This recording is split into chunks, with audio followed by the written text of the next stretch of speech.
يعني احنا هنعمل العدس او شوربة العدس بكذا طريقة. احنا هنا معانا جزر متقطع قطع صغيرة، 2 حبة طماطم دول كانوا متفرزين يا جماعة، عشان بعد كده في التسوية هنشيل القشر بعد قبل الفرم يعني. بصلاية صغيرة، معانا كام فص توم، معلقة كبيرة كمون، معلقة صغيرة فلفل اسود، معلقة صغيرة ملح. احنا هنا طبعا هننضف العدس كويس، احنا معانا هنا ايه ربع كيلو عدس او نص كيلو حسب اختياري الكميه.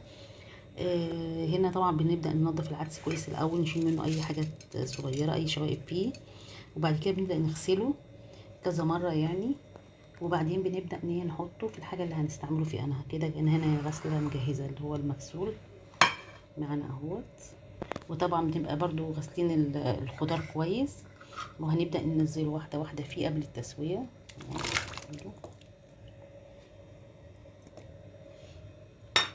وهنحط برضو التوابل بتاعتها، الملح والكمون والفلفل، الملح والكمون والفلفل الاسود يعني. احنا دلوقتي هنحطه على النار يبدا يغلي، وارجع لكم. رجعت لكم تاني. انا هنا كده حطيت العدس على النار بالحاجه بتاعته، زودت شويه ميه كمان. احنا هنا هنبدا نسيبه يغلي، وبعد كده ايه هنبدا ناخد حبايتين الطماطم، نشيل منهم القشر بتاعهم ونضربه كله في الخلاط اول ما يستوي. اول ما يبدا بس يغلي ويستوي كده هرجع لكم تاني. ورجعت لكم تاني. احنا كده هنا العدس استوى يا جماعه، هنبدا نسيبه يبرد، نطفي النار عليه ونبدا نسيبه يبرد شويه عشان نضربه في الخلاط. ونبدا لو هنعمل فته هنحمص العيش، انا بس دقايق وهوريكم العيش اهوت. قطعنا قطع صغيره طبعا زي ما احنا عايزين، مربعات مثلثات اي حاجه.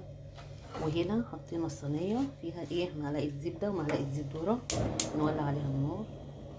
اول بس بتبدا تسيح السمنه هنروح ايه حاطين العيش عليها على طول.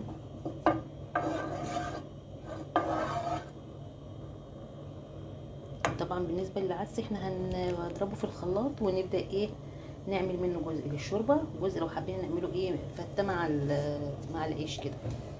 وانا هضيف لكم ايه حاجه تانية بدل الشعريه برضو، انا جربتها لقيتها حلوه جدا. انا هنحمرها برضو، هنعمل لسان عصفور هنحمره هيدي طعم حلو جدا برضو وقيمه غذائيه عاليه يعني. واتمنى انتوا تجربوه. احنا دلوقتي الزبده السمنه ساحت اهي، فهنبدا نحط العيش واحده واحده.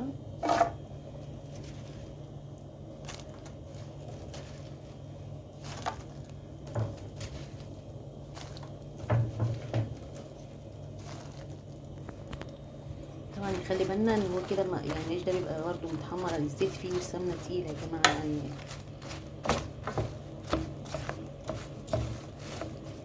نسيت حته اقطعها.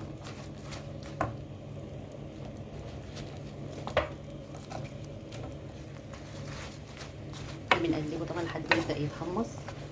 انا هكمل شويه كده واني احنا هنا العدس خلص اهو يا جماعه. يعني ضربناه في الخلاط، وهنبدا زودنا شويه ميه وهنبدا نسيبه يغلي كده. طبعا الحاجات اللي على الوش دي هتبدا تتشال شويه. وهنا العيش حمصناه طبعا حاطين نار عليه عشان ايه يتحمص كله كويس.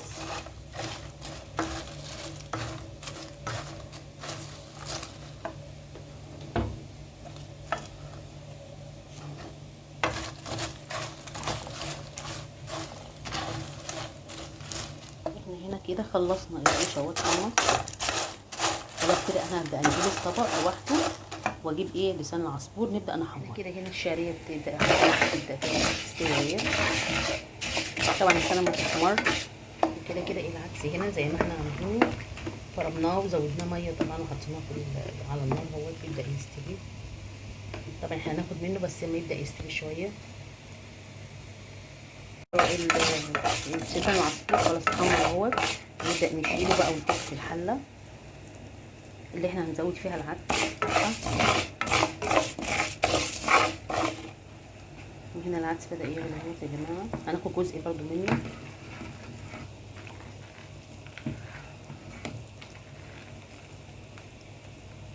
العدس هنا بيغلي اهو، نبدا ناخد ايه جزء منه في الحله الثانيه. انا هحط لسان عصفور وارجع له.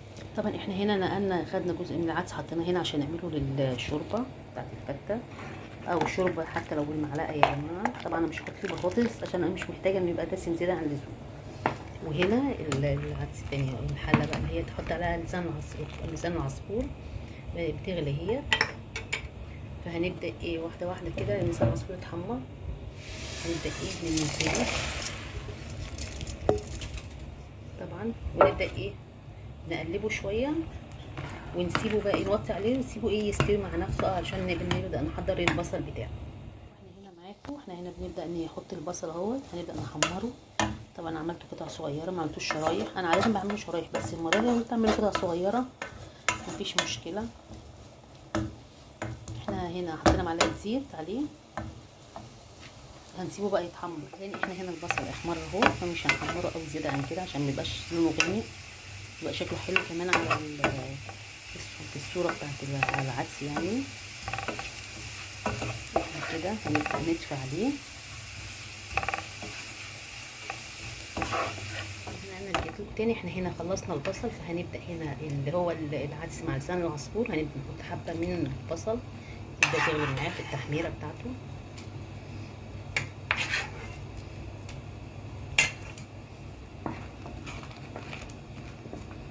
طبعا هو كده دقيقتين. طبعا احنا هنا لسان العصفور مش مزودينه زياده عن اللزوم، لان كده كده اول ما بيبدا يبرد بيبدا يزيد بينفش كده زي الشعريه بالظبط. عشان كده احنا لما بنيجي نعمله بنحط كميه صغيره جدا، واللي عشان اللي حابب يعني ياكله على اساس ان هو برضه زي الشوربه، مش لازم يكون فيه بطاطس او كده، ممكن ينفع برضه زي الشوربه عادي. واحنا هنا اللي هو اللي هيبقى بقى دوت اللي هنعمل بيه العيش. طبعا بنظبط الملح بتاعه برضه، هنا احط له حبه صغيرين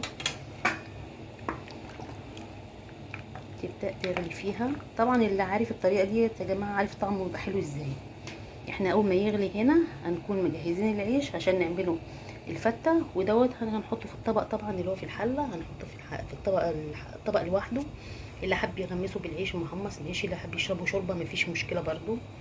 انا هخلص كده جاهز العيش وجبنا الطبق هنحط فيه العيش اللي عايزين نعمله في الفته. وطبعا اللي حابب يحط على شوربه الفته يا جماعه البصل براحته، اللي مش حابب مفيش مشكله، دي اختياري يعني. احنا هنا هنبدا ناخد منها حبه ونحطها هنا على العيش بالراحه كده واحده واحده.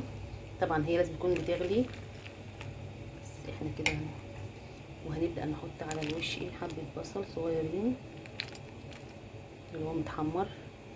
طبعا لو في شطه بقى والليمون يبقى حلو جدا كده. انا هغرف بقى الطبق التاني واكلكم تاني. احنا هنا خلصنا حطينا الفته بتاعت العدس يا جماعه مع طبعا حطينا رشين حبه بصل على الوش محمر، وهنا جزء من العيش اللي حابب ياكل بيه مع العدس ده لوحده.